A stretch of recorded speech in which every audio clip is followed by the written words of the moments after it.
welcome back. And what a way to kind of wrap up a year of a lot of great interviews and a person that we have on quite often. And our audience just loves it when we have Megan Barth. She's an independent journalist. She's been all over the place. She's well connected. And she's officially our last Focus Today guest of the year, but not the last time she's going to be on the program.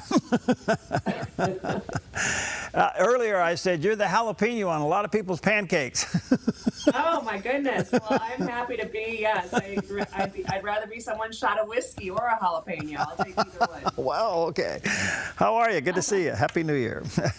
Happy New Year. I'm looking forward to a new year. Okay, good stuff. Hey, what's your take on what's going on in Minnesota? Absolutely. I'm gobsmacked, actually, and I'm usually not at a loss for words, but as I've been watching this fraud unfold that was captured by a 23-year-old kid, this is the power of citizen journalism. This is the power of social media. And this also exposes not only a huge network and a criminal ring of fraud that crosses our borders, internationally, but it also exposes, again, not only the fraud, but the inability of the legacy media to simply do their job. I've been an independent journalist for going on a decade now, and the job of a journalist is to hold those in power accountable. So if you remember the Enron story. Oh, yeah. And what happened? The guy at the top was held responsible for the wrongdoings of his company as a whole, including the actions of his underlings, his subordinates. When this fraud first was started to be investigated in 2022 by Biden's FBI and then carried out by this DOJ because it was uncovered through Kash Patel, the director of the FBI yesterday, that the Biden administration using the FBI was basically slow walking this investigation. Why?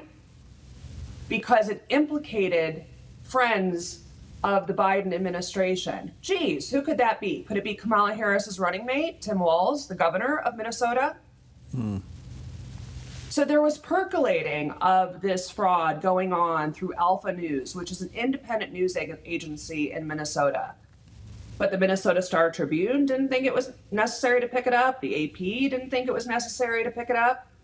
Why? Because the legacy media provides cover for Democrats.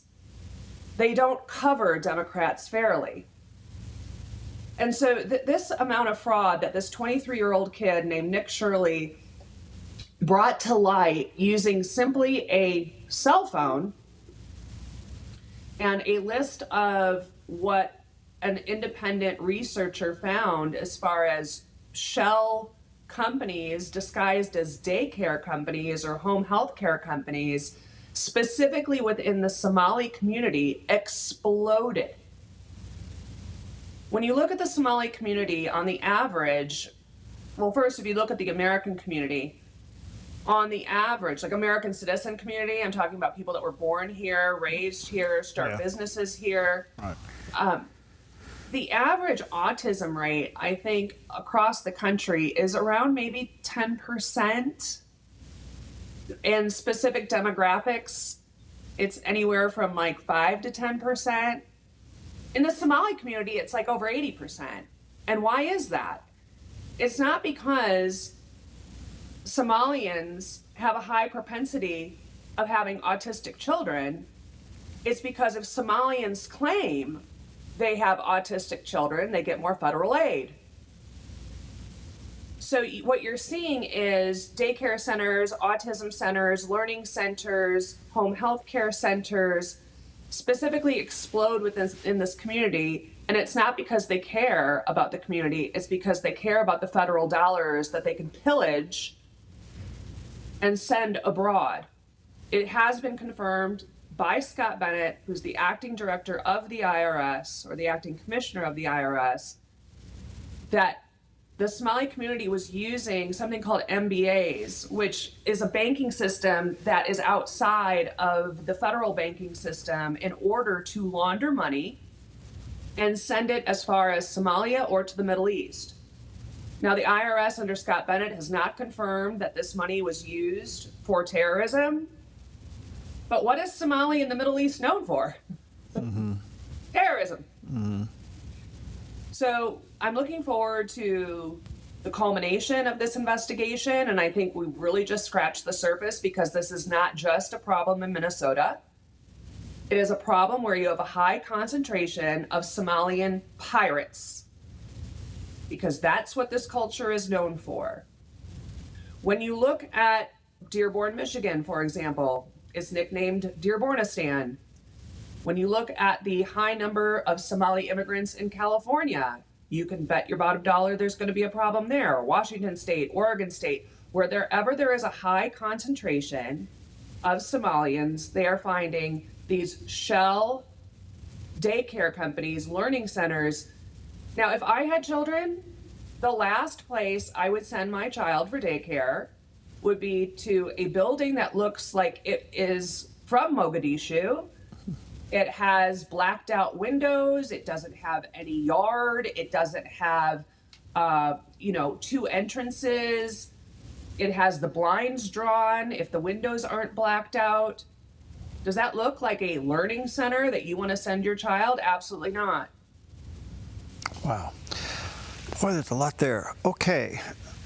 This thing has mushroomed into the biggest mess in American history. Yeah. Biggest fraud. What do we do? I mean, what do you do with this? I mean, all right, so let's just assume for a moment Waltz goes. They kick him out, or he gets impeached, or whatever it is, he goes. That doesn't make this problem go away. I mean, this thing is just layers and layers. I mean, and it's federal dollars. So that's my Right. dollar. That's your dollar. So the question is, they just, what do you do?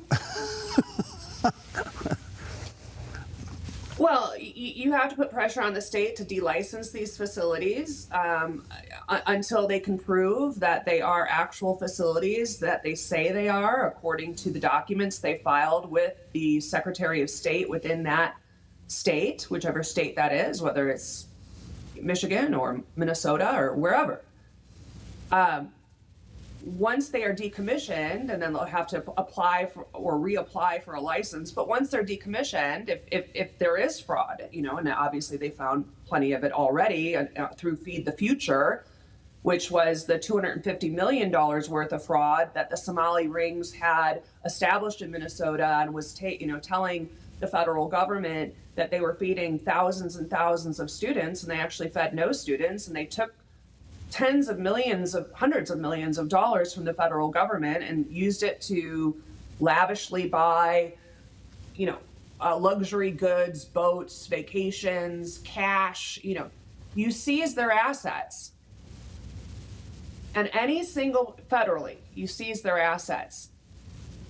The owners of the building, the lessees of the building, the operators of the buildings, you seize their assets.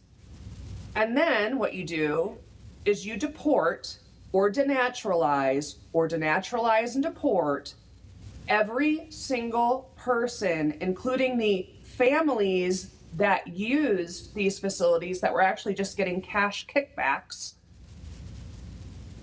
You denaturalize and you deport every single one of them. All right. One other question, kind of in that vein. It appears that the last year of the Biden administration and the first year of the Trump administration, we have uncovered unbelievable fraud and illegal activity in this country across the board, from the courts to the citizens. And yet nobody's gone to jail. Is the system so overrun they can't do it? Well, I think we need to take a little bit of a step back here, and I talk to U.S. attorneys, and we know that the wheels of justice move slow. Mm-hmm. So add that adage to the reality that Trump has only been in office since January. He's only got his team in place since January. He literally was dealing with an economy that was on the brink of absolute failure. He was dealing with a border that was completely wide open. Mm-hmm. He was dealing with international criminal enterprises such as Tren de Aragua that was taking over cities in Colorado and MS-13, etc. So when we look at it from that perspective, we've got 4 years basically under a Trump administration to fix the 4 years of the Biden administration that brought our country to the heel, to near destruction, financial destruction, border destruction, sovereignty destruction, the economic collapse. This was, and I've said this for 10 years, and I'll say it again. This is Cloward Piven on steroids. It is the deliberate, by Democrats, it is the deliberate overthrow of capitalism through importing the takers to overthrow the makers. And when we look at Minnesota, for example, it dwarfs in comparison to California, absolutely dwarfs in comparison to fraud to California. There's an estimate right now floating around that it's about $9 billion of fraud in Minnesota, but that number is going to go up because the investigation by the new FBI that's actually interested in investigating fraud and not partaking in the fraud like the Biden administration and his son and everybody in the Biden administration did through NGOs and shipping and trafficking third world invaders into our country and getting kickbacks for it. California, that we know right now, there is $80 billion missing. They can't account for $32 billion for curing homelessness. They can't account for nearly $20 billion that went into a train that went to nowhere. There's not even been a single track laid after spending $20 billion for a high-speed train. And the list goes, and then of course there was EDD fraud, which was the unemployment fraud. That was $21 billion that they can't account for. The California government, through the EDD unemployment system, was literally sending unemployment during COVID to prisoners. Prisoners are unemployed. They can't go to work. They're behind bars. So when you say this problem is, can we fix it? We have to fix it. Yeah. Because we're looking at trillions and trillions of dollars in potential fraud across the 50 states that have defrauded the American taxpayer and the federal government. What a job. What a job. Let me switch gears here just for a moment. The Supreme Court has not weighed in yet on the president's tariff authority. Mm-hmm. And that delay could be an indication that they're really struggling on what to do here, because if they're in an area that, what do you do with this? I mean, if you say no, you can't do it, and you have to return all this stuff, you'll have unbelievable, catastrophic economic failure.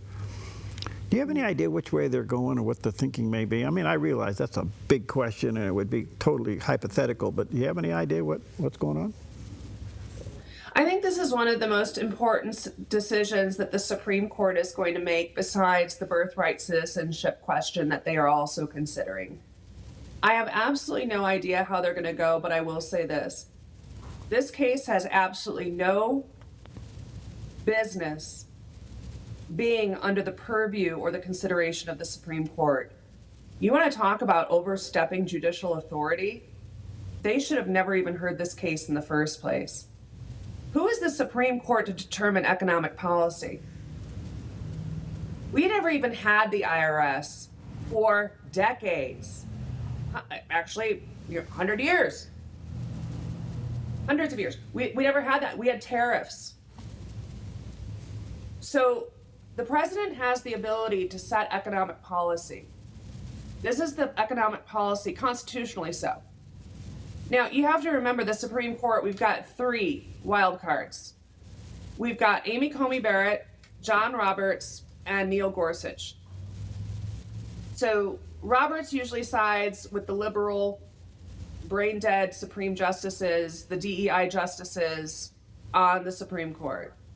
So we need Amy Coney Barrett or Gorsuch. So we'll see how they go. We have no idea, but it's so important that Trump, before Christmas, asked the country to pray for the Supreme Court specifically in relation to this decision. This is how important this decision is. Is it possible they could say that was then and this is now? I mean, that's a policy, not necessarily a decision. In other words, what you've done, that was then. We can't unwind it. But from now on out, you have to go to Congress or whatever the decision is. You know, I don't know, because I wouldn't think it could be piecemealed. You know, it would set our country into such an up. No matter if they make that decision and they piecemeal it, it's still going to send the country into a complete upside down economic downfall. Mm-hmm. So I really don't know. I wouldn't think so. Has the court ever reached a point where they couldn't make a decision? Has it ever had a history of that? In other words, Gosh, I don't know that. I don't know that off the top of my head. Yeah, it's interesting. Well, we'll have to wait and see where this is going to go. This is one thing I'd like to. Yeah. Sorry, one thing I'd like to add, Perry. The president can ignore the Supreme Court. It's been done before. That there is precedent. And the precedent was as recent as Joe Biden, when he ignored the Supreme Court's order on student loans. Yeah. However, it's not something I would advocate for, but there is precedent, even before Biden. Well, we've never seen a consequence for not obeying the Supreme Court. I mean, you got the lower judges, the lower district court judges have been told by the Supreme Court to knock it off, but they're still doing it. Right. Correct. And Mike Johnson and John Thune do absolutely nothing with the rogue federal judges, and they have the power of impeachment. They do absolutely nothing when it comes to implementing President Trump's America First agenda.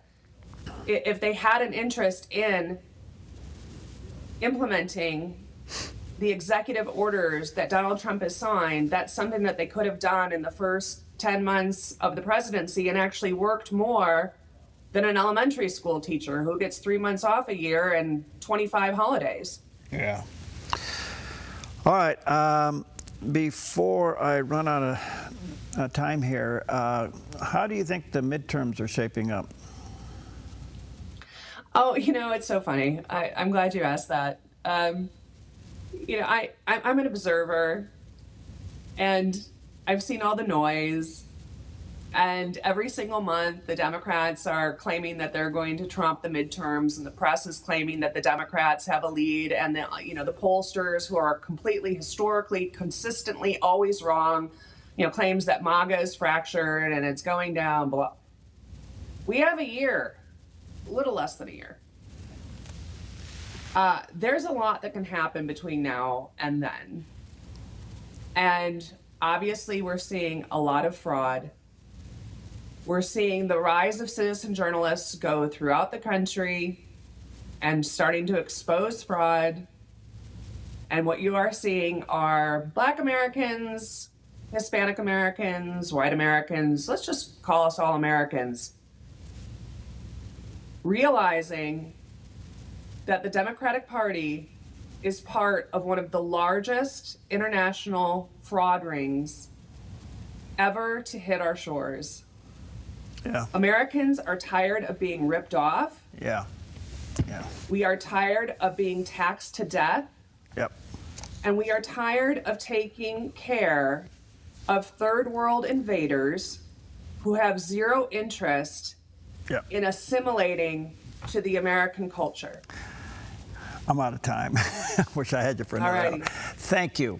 No worries. Thank you. Thank you. Happy New Year. Happy New Year. Happy Merry Belated Christmas. Oh, well, same to you. And we got a lot of good things to talk about this next year. So stay close and stay connected. Thank you, Megan. I sure will, Perry. Thank you so much. God bless.